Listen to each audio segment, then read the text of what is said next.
క్రీస్తునందు మీ అందరికి కూడా ఉదయకాల వందనాలు తెలియజేస్తూ ఉన్నాను. ఈరోజు మనము పరిశుద్ధ గ్రంథ లేఖనాల ద్వారా ఆత్మీయ ఆహారంలో భాగంగా వాక్యాలను బైబిల్ గ్రంథంలో నుంచి నేర్చుకోవడానికి సిద్ధపడుచు ఉన్నాం. మరి ఈరోజు ముఖ్యమైన ఒక అంశాన్ని, క్రీస్తులో నడిచిన జీవితాలు ఎలాగుంటాయి, క్రీస్తు నందున్నవారు ఏ విధంగా ఆశీర్వదించబడతారు, ఫలిస్తారు, వర్ధిల్లుతారు, ఇలాంటి అద్భుతమైన ఆశ్చర్యకరమైన దేవుని యొక్క కృపలో మనల్ని పదిలిపరిచినందుకు దేవాది దేవునికి వందనస్తులమై ఉన్నాం. ఈరోజు వర్తమానాన్ని గ్రంథలేఖనాల ద్వారా పరిశీలించడానికి మీరందరూ కూడా సిద్ధంగా ఉన్నారని, బైబిల్ కలవారు అందరూ కూడా బైబిల్ తెరిచి వాక్యాలను పరిశీలించి వాక్య ప్రకారం కూడా మనం ప్రవర్తించుటకు సిద్ధంగా ఉండాలని మీ అందరూ కూడా ప్రేమపూర్వకంగా విజ్ఞాపన చేయుచున్నాను. ప్రియ సహోదరి సహోదరులారా, అనేక రోజుల నుంచి మనము వాక్యాలను, ఆదరణకర వాక్యాలు, అమూల్యమైన వాక్యాలు, సత్యమైన వాక్యాలు, జీవముగల వాక్యాలు, వెలుగు సంబంధమైన వాక్యాలు నేర్చుకుంటూ ఉన్నాం. మరి ముఖ్యంగా ఈరోజు వర్తమానాన్ని మరి యోహాను సువార్త 15వ అధ్యాయము ఆధారము చేసుకొని మనము వాక్యాలను అనేకమైనవి నేర్చుకుందాం. ఈరోజు 15వ అధ్యాయము యోహాను సువార్తలో 2వ వచనం నుంచి, నాలో ఫలింపని ప్రతి తీగను ఆయన తీసి పారవేయును, ఫలించు ప్రతి తీగ మరి ఎక్కువగా ఫలింపవాలని దానిలోని పనికిరాని తీగలను తీసివేయును. నేను మీతో చెప్పిన మాటను బట్టి మీరిప్పుడు పవిత్రులై ఉన్నారు. నా యందు నిలిచియుండి మీ యందు నేనును నిలిచియుందును. వాక్యాలు చూస్తున్నట్టయితే, నా యందు మీరును మీ యందు నా మాటలను నిలిచియుండి నేనలా మీకేది ఇష్టమో అడుగుడి. 8వ వచనంలో, మీరు బహుగా ఫలించుట వలన నా తండ్రి మహిమపరచబడును, ఇందువలన మీరు నా శిష్యులగుదురు. చూసినట్టయితే 11వ వచనంలో, మీ యందు నా సంతోషం ఉండవాలని, మీ సంతోషము పరిపూర్ణము కావాలని ఈ సంగతులు మీతో చెప్పుచున్నాను. ఈ వాక్యాలను ఆధారం చేసుకొని మనము ముందుకెళ్ళి అనేక వాక్యముల ద్వారా ఆదరించబడదాం, నేర్చుకుందాం, ప్రార్థన చేసుకుందాం. జీవముగల దేవా, నీ సన్నిధానంలోనైనా నూతన దినాన్ని మాకు ప్రసాదించినందుకు కృతజ్ఞతాస్తుతులు. ఈ అమూల్యమైన వాక్యాలు మేము నేర్చుకున్నటకు కావాల్సిన జ్ఞానమును, ఆయన వినగలిగిన చెవులను, గ్రహింపగల మనసులను మా అందరూ కూడా దయచేయండి. వినుచున్న వారికి నాకు కూడా మీ తోడ్పాటు, అధ్యక్షత వహించి మీ కృపలో పదిలిపరిచి శక్తిగల వాక్యాన్ని సాత్వికంగా అంగీకరించే మనసును కూడా మాకు అనుగ్రహించమని యేసు నామమున అడుగుతున్నాము తండ్రి. ప్రియ సహోదరి సహోదరులారా, మీ అందరూ కూడా మరొకమారు వందనాలు తెలియజేస్తూ ఉన్నాను. మరి యోహాను సువార్త 15వ అధ్యాయంలో మరి చెప్పబడిన మాటలు, ఆయన యందుండి నడుచుకునేవారు ధన్యులు, ఫలిస్తారు, అభివృద్ధి చెందుతారు, కుటుంబాలు సమస్తమును కూడా ఆ విధంగా ఆశీర్వాదం అనేది అనేకులకు, మనకు ఆశీర్వాదాల కోసమే దేవుని మందిరానికి వస్తూ ఉంటాం. దేవుని నమ్ముకునేది దానికి స్వస్థత కోసము, ఆశీర్వాదాల కోసము, నెమ్మది కోసము. కుటుంబాల్లో నెమ్మది లేని జీవితాలు ఉన్నవి. వీరందరికీ కూడా ఈ వాక్యాల ద్వారా ఆదరణ పొందాలని వాక్యములను నేర్చుకుంటున్నాం. కీర్తన గ్రంథము 89వ అధ్యాయంలో, కీర్తన గ్రంథము 89వ అధ్యాయాన్ని పరిశీలించినట్టయితే 15వ వచనము,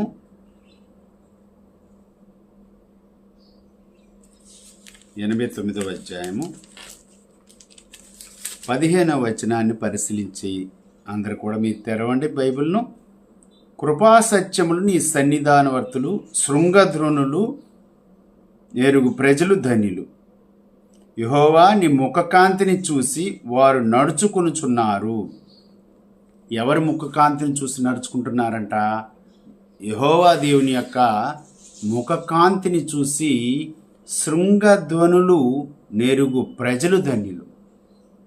దేవుడు ఎవరో తెలుసుకొని దేవుని యొక్క ఆశ్చర్యకరమైన ఎలుగు ముఖకాంతిని చూసేవారుగా ప్రజలందరూ కూడా, ఆయన నమ్మిన బిడ్డలందరూ కూడా ఉండాలని వాక్యం ద్వారా ఆదరించబడుతున్నాం. మరి ఆత్మీయంగా నడుచుకోవటం ఒకటి, వెలుగులో నడుచుకోవటం, ఆయన ప్రేమలో నడుచుకోవటం, ఆయన యొక్క విశ్వాసంలో నడుచుకోవటం, యేసు యొక్క అడుగుజాడుల్లో నడుచుకోవటం అనేది ఈరోజు ఈ అంశంలో యొక్క ముఖ్య ఉద్దేశం. వాటిని బట్టి నేర్చుకుందాం. మొట్టమొదటిగా ఆత్మీయంగా నడుచుకోవటం. ఆత్మీయంగా ఏ విధంగా నడుచుకుంటారు? గల్తీలు రాసిన పత్రికలో ఆత్మీయంగా ఏ విధంగా నడుచుకోవాలనే వాక్యాల్లో మనం అనేక మార్లు నేర్చుకుని ఉన్నాం. ప్రియ సహోదరి సహోదరులారా, గల్తీ రాసిన పత్రికలో 5వ అధ్యాయంలో ఆత్మీయంగా ఎలాగ నడుచుకుంటారు వాక్యాలను మనం పరిశీలించినట్లయితే,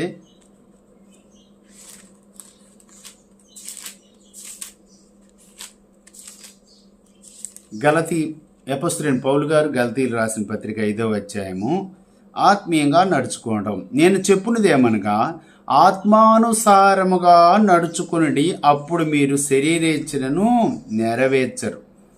శరీరేచ్ఛలను నెరవేర్చే దేవునికి దూరం అవుతున్నాం. ఆత్మీయంగా మనం నడుచుకున్నట్టయితే అర్థం ఏమిటంటే, శరీరేచ్ఛలకు దూరం కావటం, దేవునికి దగ్గరగా ఉంటాం. ఆయనలో ఆత్మీయంగా నడుచుకున్న బద్ధులమై ఉన్నాం.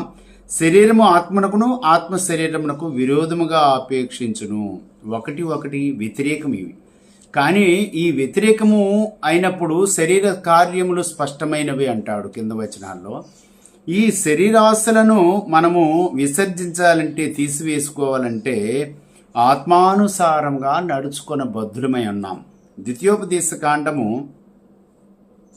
వాక్యాల్లో మనము నేర్చుకుంటూ ఉన్నాం.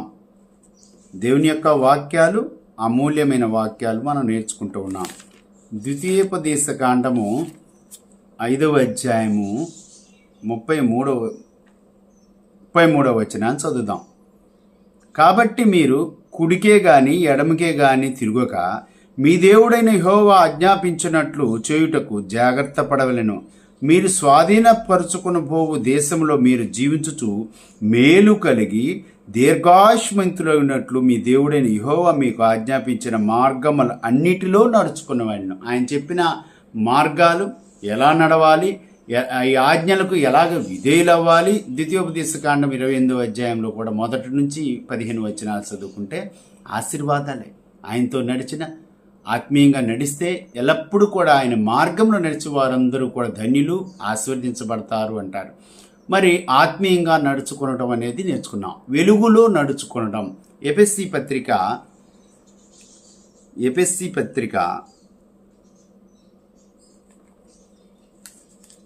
5వ అధ్యాయము, ఆయన వెలుగులోనికి అన్యోన్యమైన సహవాసము కలిగిన వారముగా మరి నడుచుకునే వారు ఎలా ఉంటారో 5వ అధ్యాయము 8వ వచనాన్ని చదువుకుందాం. ప్రియ సహోదరి సహోదరుల, జాగ్రత్తగా పరిశీలించండి వాక్యాలు. దేవుని యొక్క వాక్యాలంటే శరీర సంబంధమైనవి కావు, మనం నేర్చుకునేది. మరి ఇక్కడ ఆత్మీయంగా మనం నడుచుకోవడానికి ఆయన వెలుగులో నడుచుకోవాలి. ఆయన వెలుగులో ఉండి ఎలాగా, మీరు పూర్వమందు చీకటై ఉంటిరి, ఇప్పుడైతే ప్రభువునందు వెలుగై ఉన్నారు. వెలుగు ఫలము సమస్త విధమైన మంచితనము, నీతి, సత్యమును వారికి కనపడుచున్నది. సమస్త విధమైన మంచితనము ఈ వెలుగు అనేది. ఈ వెలుగులో నడిచినట్టయితే మంచితనము, నీతి, సత్యముతో నడుచుకుంటూ ఉంటాం. కనుక ప్రభువుకి ఏది ప్రీతికరమో దాన్ని పరీక్షించు, వెలుగు సంబంధుల వలె నడుచుకొనిడి. నిష్ఫలమైన అంధకార క్రియలలో పాలివారి ఉండగా వాటిని ఖండించుడి. అంధకార క్రియలో వెలుగులో ఉంటే అంధకార క్రియలు చెయ్యం, ఆ మార్గంలోనికే వెళ్ళం. మరి ఆత్మీయంగా మనం నడుచుకోవడానికి, వెలుగులో నడుచుకొనడానికి మరి మూడవదిగా ప్రేమలో నడుచుకొనడం. ప్రేమ. ఎవరు ప్రేమలో నడుచుకోవాలంటే, క్రీస్తు మన ఎడల చూపిన ప్రేమ, తన ప్రాణము పెట్టి అంత ప్రేమను చూపాడు. ఈ ప్రేమ సిలువలోనే కనపడుతుంటుంది. అనేక మంది హైందవులు, అనేకమైన గొప్పవారు మరి దేవుని గురించి కూడా చాలా హైందవ కుటుంబంలో వారు మరి యోగులుగా ఉన్నవారు అందరూ కూడా చెప్పబడింది ఒకటే, చూపిన ప్రేమ, మన ఎడల చూపిన ప్రేమ క్రీస్తు ప్రేమ తప్ప ఎవరు ప్రేమ చూపలేదని మరి చెప్పబడి ఉన్నది. మరి ఎఫెసీ పత్రిక 5వ అధ్యాయము 2వ వచనానికి చూసినట్టయితే మొదటి నుంచి, కావున మీరు ప్రియులైన పిల్లల వల్లే దేవుని పోలి నడుచుకునుడి, క్రీస్తు మిమ్మును ప్రేమించి పరిమళ వాసన గుండుటకు మన కొరకు తన్ను తాను దేవునికి అర్పణగాను బలిగాను అర్పించుకొనెను. అలాగనే మీరు ప్రేమ కలిగి నడుచుకునుడి. క్రీస్తు ప్రభు ఈ లోకానికి వచ్చి ప్రేమ సందేశాన్ని, ప్రేమించటం, ఇతరులను, అన్నదమ్ములు కానీ, కుటుంబీకులు కానీ, సంఘస్థులు కానీ, లోకమును కూడా ప్రేమించినట్టుగా చూస్తాం. మరి అందరూ కూడా అలాగ ప్రేమ కలిగి నడుచుకునే బద్దులమై ఉన్నాం. మనందరూ కూడా అట్టి యొక్క ప్రేమలో, క్రీస్తు ప్రభు యొక్క ప్రేమలో మనము వర్ధిల్లే వారంగా ఉండాలి. విశ్వాసంలో నడుచుకునడం. 2వ కొరింథీయులకు రాసిన పత్రిక 4వదిగా మనం నేర్చుకుంటూ ఉన్నాం. క్రీస్తు ప్రభు విశ్వాసములో 2వ కొరింథీ అపొస్తలుడైన పౌలు గారు 2వ కొరింథీయులకు రాసిన పత్రిక 5వ అధ్యాయము 7వ వచనాన్ని చదువుదాం. ప్రియ సహోదరి సహోదరుల, మీ వాక్యాన్ని, కనుక ఈ దేహముతో నివసించి ఉన్నంతకాలం ప్రభువునకు దూరముగా ఉన్నాము ఎరిగిండియు ఎల్లప్పుడూ ధైర్యము గలవారై ఉన్నాం. ఇట్లు ధైర్యము కలిగిన ఈ దేహమును విడిచిపెట్టి ప్రభువునొద్ద నివసించుటకు ఇష్టపడుచున్నాము. కావున దేహమందున్నను దేహమును విడిచినను ఆయనకిష్టులుగా ఉండవలనని మిగులు ఆపేక్షిస్తున్నాం. ఎందుకనగా తాను జరిగించిన క్రియల చొప్పున అవి మంచివైనను సరే, చెడ్డవైనను సరే, దేహముతో జరిగించినను వాటి ఫలమును ప్రతివాడును పొందినట్లు మనమందరమును క్రీస్తు న్యాయపీఠ మీద ప్రత్యక్షం కావాలను. నేను వాక్యాలను చూసుకుంటున్నా విశ్వాసమునందు నిలకడగా ఉండేవారిగా ఉండాలని వాక్యం ద్వారా నేర్చుకుంటున్నాం. అదే రీతిగా చూసినట్టయితే చాలా వచనాలు మనము పరిశీలించవలసిన వారిగా ఉన్నాం. అదే రీతిగా 5వదిగా యేసుక్రీస్తు అడుగుజాడలో నడచటం. 1వ యోహాను పత్రిక యేసుక్రీస్తు ప్రభువారి యొక్క అడుగుజాడలలో నడుచువారుగా ఉంటే ఎంత ఆశీర్వాదాలు చెప్పబడుతుంది. 1వ యోహాను పత్రిక 2వ అధ్యాయము 6వ వచనాన్ని పరిశీలించినట్టయితే, ఆయన వాక్యం ఎవడు గైకొనునో వానిలో దేవుని ప్రేమ నిజముగా పరిపూర్ణమైంది. ఆయన యందు నిలిచి ఉన్నవాడని చెప్పుకునేవాడు ఆయన ఎలాగూ నడుచుకునో అలాగే తాను నడుచుకున్న బద్ధుడై ఉన్నాడు. మనము ఆయన యందు ఉన్నామని దీనివలన తెలుసుకునే అన్నాము. క్రీస్తు ప్రభు అడుగుజాడలంటే ఆయన యందు ఉండాలి, ఆయన మాట వినాలి. ఆయన వాక్యమును ఎవరు గైకొంటాడో వానిలో దేవుని ప్రేమ నిజముగా పరిపూర్ణమాయను. ఆయన యందు నిలిచి ఉన్నవాడమని చెప్పుకునేవాడు ఆయన ఎలాగ నడుచుకొనెను అలాగే మనము కూడా నడుచుకోవాలి. క్రీస్తు ప్రభు ఎలా నడుచుకున్నాడు? ప్రేమ కలిగి నడుచుకున్నాడు, సత్యముగా నడుచుకున్నాడు. మరి అందరితో కూడా తాను తగ్గించుకుని నడుచుకున్నాడు. దేవుని యందు కూడా ఆయన ఎలాగ తగ్గింపు మనసు కలిగి ఉన్నాడో మనందరికీ తెలిసిన వాక్యాలే. ప్రియ సహోదరి సహోదరులారా, ఎఫెసీ పత్రిక 5వ అధ్యాయంలో ఎఫెసీ పత్రిక 5వ అధ్యాయము 5వ వచనం నుంచి చూసినట్టయితే మనము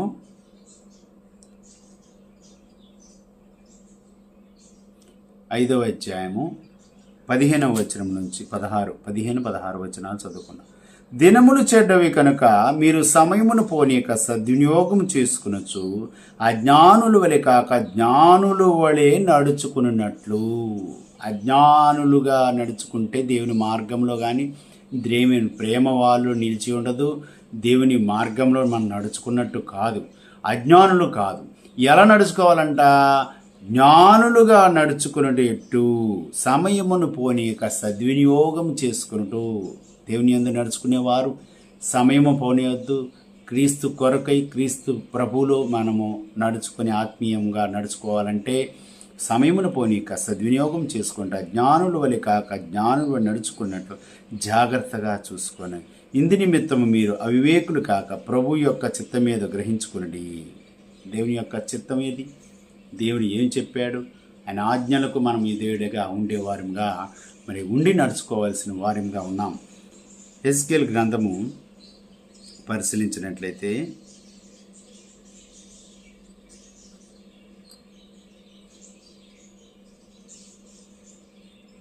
ప్రియ సహోదరి సహోదరులారా, చాలా వాక్యాలను మనము పరిశీలిస్తూ ఉన్నాం. యెహెజ్కేలు గ్రంథము కూడా 36వ అధ్యాయము పాత నిబంధన గ్రంథంలో ఉంటుంది. 36వ అధ్యాయము యెహెజ్కేలు గ్రంథము 36వ అధ్యాయము 27వ వచనాన్ని పరిశీలించినట్టయితే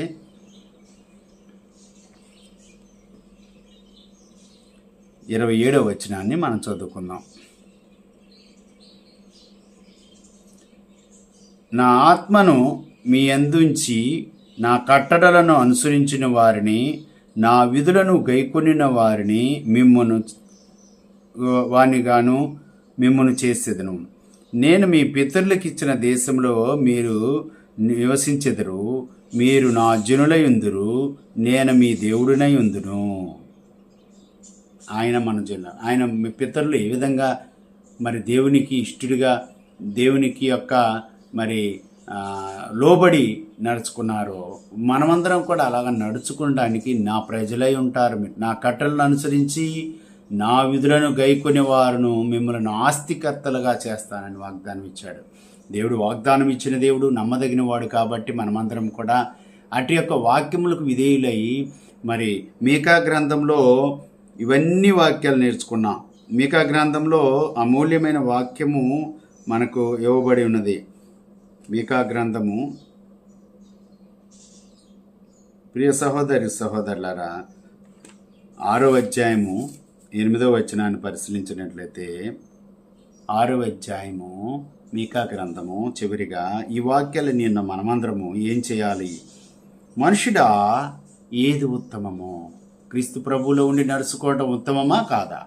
క్రీస్తు ప్రభువులో ఫలించేవారుగా యోహాను సువార్త 15వ అధ్యాయం ఆయన యందు నిలిచి ఉండి మీ యందు నేనను నిలిచి ఉందును. మరి మీ అందరూ కూడా అన్యోన్య సహవాసం క్రీస్తు ప్రభువుతో ఉంటుంది. ఆయనలో నడిస్తే, ఆయన మాట వింటే, ఆయన ఆజ్ఞకు విధేయులైతే ఎలా ఉంది? ప్రియుడా, మనుషుడా, ఏది ఉత్తమమో అది నీకు తెలియజేయబడి ఉన్నది. న్యాయముగా నడుచుకున్నటియు, కనికరమును ప్రేమించుటయు, దీన మనస్సు కలిగి నీ ఎదుట ప్రవర్తించుటయు ఇంతే కదా యెహోవా నిన్ను నడుచుడు. ఏమడుతున్నాడు? ఆయనలో నడుచుకోవటమే ఆశీర్వాదాలయ్యా. స్వస్థత ఉంది ప్రభులో, ఎలుగుంది ప్రభులో, సత్యంతో నడుచుకున్న వాళ్ళదే ప్రేమ ఉంది. ఆ ప్రేమలో నడుచుకోండి అని. ఏది ఉత్తమమో, ఏది మంచిదో, ఏది శ్రేష్టమైనదో, ఏది అమూల్యమైనదో వాటి